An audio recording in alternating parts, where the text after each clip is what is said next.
Hey guys, what's up? Man, it's like 7 o'clock right now, 7:30 I think, and there's crickets because I'm not going anywhere. My car's not starting. I was at the gym, was there for about an hour. It started, I drove and I got a text from somebody.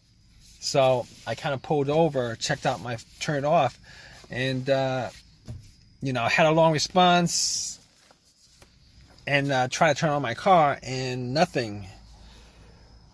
I mean, I've tried like 15 times throughout this whole entire ordeal, and this car's not starting. Everything works. I mean, the lights on my dash, everything's lighting up. My radio works. So I'm getting power. Essentially, is what I'm saying. I'm getting power. Blower motor works. I'm getting power. But this car is not cranking. I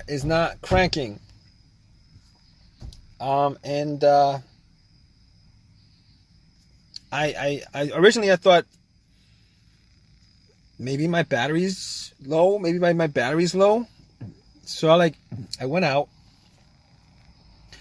had my headlights on. I went out because I could see my headlights because it's kind of dark right now. I could see my headlights, and my headlights are good from from inside the car. So, but just in case, I went out. I checked out, just to see what the headlights are dim or not, and the headlights are full brightness. I'm like, okay, it's probably not the battery then, because it's full brightness, it's probably not the battery. But I'm not 100% certain. So I went and I fetched my jumper, my battery pack, my jumper pack that I got from Walmart. And it should work on this car. Anyway, I hooked it up, tried jump it a couple of times. Nothing.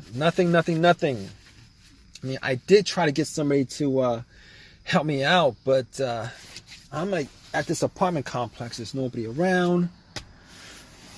And I'm like 99% sure that my battery's not the problem, considering it's lighting up pretty good. And, my jumper pack is at like 75%.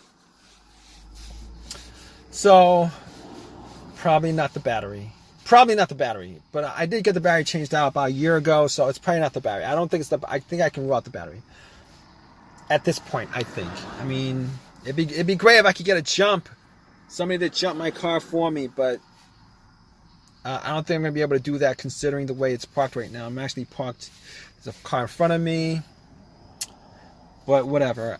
So over the last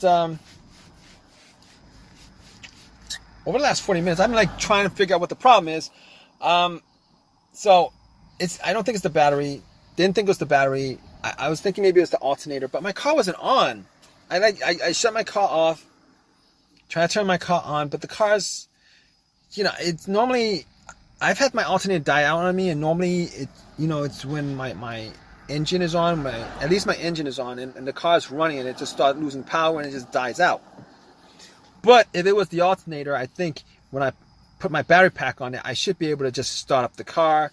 It'll run as long as it's, connected to the battery pack.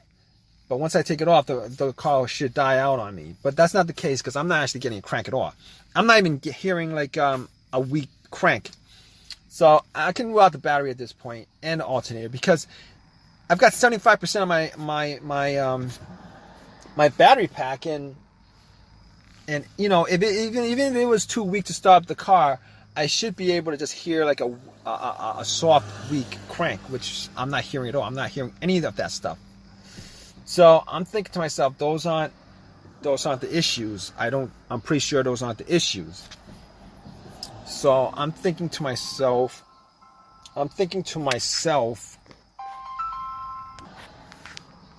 All right, guys. Okay, so.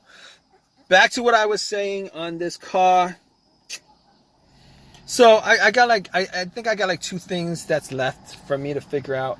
Well, 3 things. I'm hoping it's not the other thing. the one that I changed up like 8 months ago. But so basically, I got the relay and the fuse. All right. Now, I am hearing a click. Like every time I try to start the car up, I am hearing a click. I gotta tell you, it gets fainter and fainter every time, but I do hear a click every time I try to start up. I don't get a crank, but I do hear a click. So that tells me that it's not the relay, because basically the relay actually relays electricity to the starter. So you're hearing that click. It's the solenoid that's clicking. You know, the solenoid is getting electricity from the relay, but the motor is just not engaging. All right, it's getting a click. So I was hoping that it would be a relay so that I could just, I think there's an AutoZone around here, maybe, I don't know. But I was hoping that that was it. I mean, I was hoping that was it. I don't think that's it. I could rule that out. So my last, well, second to last, no, but this is, you know, second to last. The last thing would be a headache for me to do, but this other thing is the fuse. Could it be the fuse that's causing this issue? So I've had problems with I've had issues, blown fuses where my car wouldn't start. I've had those situations come up like a couple of times, twice actually. One of those times, you know, everything was good. It cranked. I heard a crank. I hear a crank. You know, I hear a crank. When I had that issue with my other car where the fuse was blown, I heard a crank. It cranked up, but it wouldn't just turn over. It wouldn't start normally. Every time it would crank. So you know the starter was good on it. It just wouldn't turn over. And I think that fuse was either for the fuel pump, ECU, the car's computer. It has something to do with one of those two things. Swapped out the fuse and the car started normally. All right. That's not the case here because I'm not getting anything at all. I mean, well, I'm getting like lights and everything else working, electrical working, but I'm not hearing any kind of crank. The starter's not cranking. All right, so I could rule that scenario out. The other scenario of the fuse, I'm thinking, you know, I believe that situation occurred with a main blown fuse that was under the hood of the car that I had before. I had no electricity in the car whatsoever. It's like I had no battery connected to the car, and found out that that fuse was blown, swapped it out. Everything worked as normal, but that's not the situation here, considering I am getting electricity, but the car won't crank up. Okay, so now at this point, I've ruled out almost everything that could possibly rule out 99% of it, except for the starter. All right, and I was hoping it's not the starter because I got that changed up like I got that changed up like I think a year ago or something like that. I got it changed up, but it was pretty recent, relatively recent, like about a year ago. I had that changed up. Got a rebuilt starter from AutoZone, had that installed. It's kind of been working fine. Except you know, I think the last month I had this one situation where I had this kind of the same scenario, but I would have to try to start the car up a couple of times, like 4 or 5 times before it cranked up. I haven't had that situation since. I thought it, you know, maybe I left some lights on in the interior or something like that, but I haven't had that situation since. Until today, I tried until today where, you know, about an hour ago, 40 minutes ago, whatever, I tried starting it up after, you know, nothing. And I tried 15 times, nothing. So, I guess at this point, I gotta call a tow truck. I'm almost positive that it's the starter that went out on me, which kind of sucks, because now I got to get another starter. Well, I think it's warranted. So I don't but that's not the problem. The problem is I gotta spend either some time to put it in myself or pay somebody to do it. And that amounts to money. You know, time is money on my part, and then I gotta pay somebody to do it. That's money that I wouldn't normally have to do. I think that's the situation with this car at this point, and I would be really, really disappointed if that was the case. I mean, it wouldn't be the worst situation in the world with a car, but considering I changed the starter out about a year ago, this would be a bad situation because a starter job's gonna run me at least over $100. I'm pretty sure, if not a bit higher than that. Or it's probably gonna take me a couple hours to do it myself, which is gonna suck. I'm gonna call AAA. That's not gonna cost me anything, but I would rather not use AAA. I would rather not use that up, you know, that trip up for this kind of situation where a starter should last quite a while. Like quite a while, meaning a couple, like over 100,000 miles. This starter lasted me, I only put in like, I don't know, 12,000 miles in this car since I had the starter installed, which kind of sucks.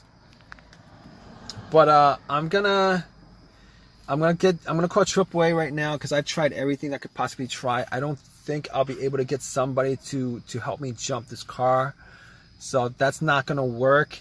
So at this point, I'm gonna have to call AAA and have them help me tow this car. So I mean, I would prefer to have somebody, you know, jump me just to make sure that it's not 100% the battery, but I'm pretty sure it's not the battery at this point, but I'll keep you guys updated. Alright guys, so it was what you guys thought it was. It was what I thought it was, which was the starter. Really, really sucks. It really, really sucks because I had to I did this myself. I had to take the starter out, you know, go to AutoZone, have it replaced. I had a few words with them about it. It was warranted, so I got another one for free. It was rebuilt. I mean, for me to get a brand new one, I had to shell out like close to $300 for it, which I didn't want to do. Got another rebuilt one. If I had the choice, I probably would not be putting this rebuilt starter in, but I have no choice. My other option would be to call AutoZone to get it on eBay. That's gonna take at least a couple of days at best, and I don't have time to waste with this. So went to AutoZone, you know, exchanged the starter, put it in, because I did a bunch of tests on the starter. What I did was I bumped it a couple of times when I got home, had a long crowbar, was able to actually get to it before I actually swapped it out. You know, try to jump it, didn't work. Try to jump it with another one of my cars, it didn't work. So I had to change it up myself. It took a couple hours for me to do it. Other test I did on that old starter was I actually hooked up a line to it, to the solenoid. Tried to crank it up directly, didn't work. Took it to AutoZone, had them test it out, didn't work. So it was definitely the starter that was the problem. If you guys are still watching this,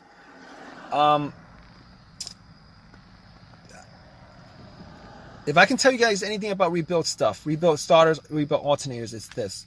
All right, you're always taking your chances. Well, you're taking your chances with everything, but you're taking more of a chance. Considering when they replace the starter, what they do is, when they rebuild the starter, what they do is they rebuild it with new parts, but only the parts that are broken. They don't do a whole replacement of every single thing on that starter, or every single important thing on that starter. So you can have like one part that's broken, maybe a wire or whatever on that starter that's broken, and like the rest of the 99% of that starter, it's got whatever mileage it had on it, after, before it broke down on you. So there's a good chance that that starter is going to fail, something else is going to fail on you you know, fairly, you know, it's gonna something. You're taking more of a chance. You guys know what I mean by that, all right? But I'm glad this whole scenario is over. I'm hoping this starter lasts me a lot longer. Crossing my fingers, because I don't want to be, you know, doing this job again when I'm taking out the starter, putting it back. I don't want to be doing that again, you know, until like over 100,000 miles from now on this car. Because it really, you know, getting another free starter, I don't really care for that. I really don't, because that's not the point. The point is I'm actually putting in time or money to change up a part that should last me over 100,000 miles, and it didn't. It sucks. So, but if you guys have any comments, you know, please leave me a comment. Please subscribe. Please give me a thumbs up. All right, guys, take care.